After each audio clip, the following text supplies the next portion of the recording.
Саламатсыңарбы менин сүйүктүү окуучуларым. Мен силерге азыр төмөндөгүдөй тапшырма берейин. Ойлонуп тапкылачы.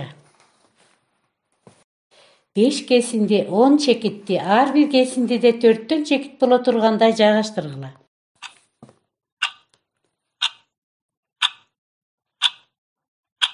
Жок, изделүүчү конфигурация 5 жылдыз. Анын сүрөтүн тарткыла.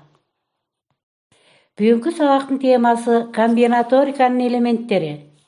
Сабактын максаты комбинаториканын элементтери жөнүндө маалымат алышат, мисалдарды иштөө менен ой жүгүртүүсүн өстүрө алышат, турмушта колдоно алышат жана тактыкка тарбияланышат. Эмесе сабагыбызды баштайлы балдар. Турмушта практикада берилген чектүү сандагы элементтердин же объектилердин арасынан керектүү бир нечесин тандап алуу же аларды түрдүү жол менен жайгаштыруу жөнүндөгү маселелер көп кездешет.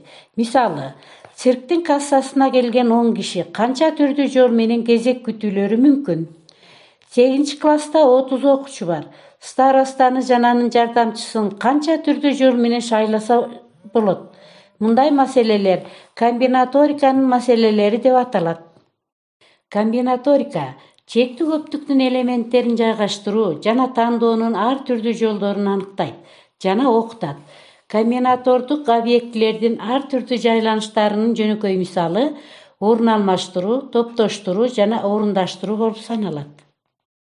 Комбинаторика маселелери алгач 17-18 кылымдарда ыктымалдык теориясынын өнүгүшүнө байланыштуу келип чыккан.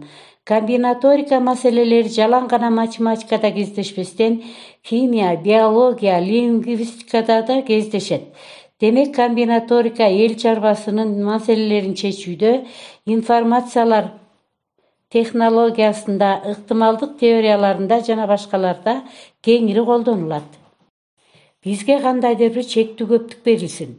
Бири-биринен элементтери же элементтердин ирети менен айырмаланган камтылган көптүк биригүү деп айтылат. Биригүүлөр 3 түрдүү: орундаштыруу, орун алмаштыруу жана топтоштуруулар болот.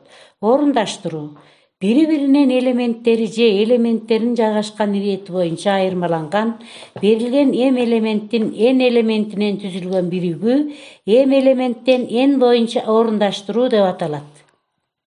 m элементтен n боюнча орундаштыруулардын санын эсептөөнү карайлы. Аны a, m, n деп белгилейли.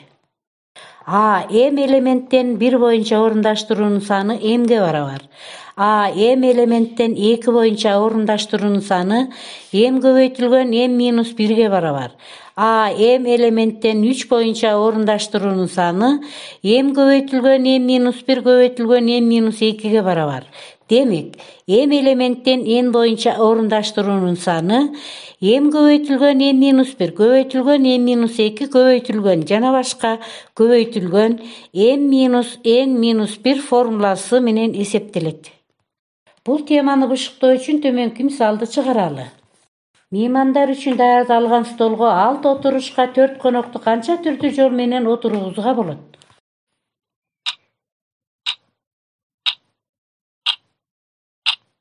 Бул мисалды чыгаруу үчүн формулага коебуз. 6 элементтен 4 боюнча орундаштыруунун саны барабар 6 көбөйтүлгөн 6-1 көбөйтүлгөн 6-2 көбөйтүлгөн 6-3 барабар 6 көбөйтүлгөн 5 көбөйтүлгөн 4 көбөйтүлгөн 3 барабар 360. Демек, 4 конокту 6 орунга 360 түрдүү жол менен отургузууга болот.